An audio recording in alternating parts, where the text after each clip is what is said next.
देवं कंसचाणूरमर्दनं देवकी परमानन्दं कृष्णं वन्दे जगद्गुरुं।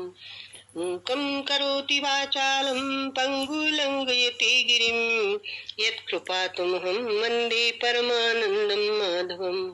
वीतरागभयक्रोधो मन्मया मामुपाश्रिता बहवा ज्ञानतपसा पूता श्रीमद्भावम् आग्रता। पत्रं पुष्पं फलं तोयं यो मे भक्त्या प्रयच्छति तदहं भक्त्या प्रहतमुष्णामि प्रयतात्मनो।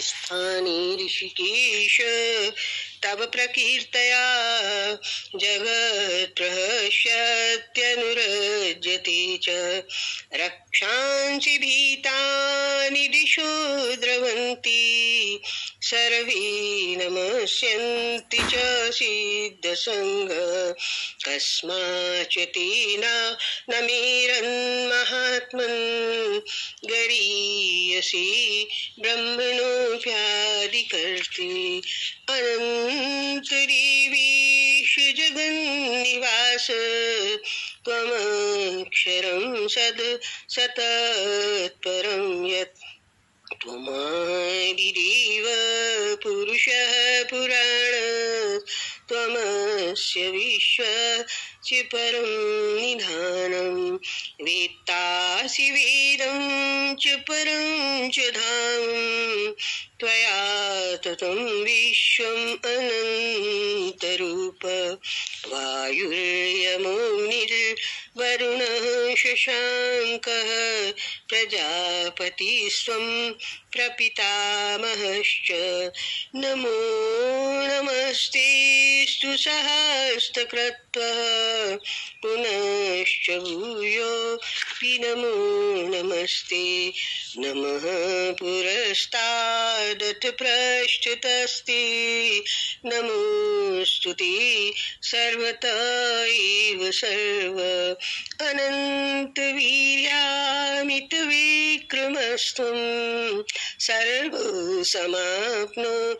ततोऽसि सर्व सखीति मत्वा प्रसभं यदुक्तं हे कृष्ण हे यादव हे सखीति अजानता महिमानं तवेदं मया प्रमादात् प्रणीन वापि यच्चावः सार्थं सत्कृतोऽसि विहारशय्यासनं भोजनेषु एकोऽथवा अच्युत समक्षं तत्क्षामि त्वामहमप्रमेयं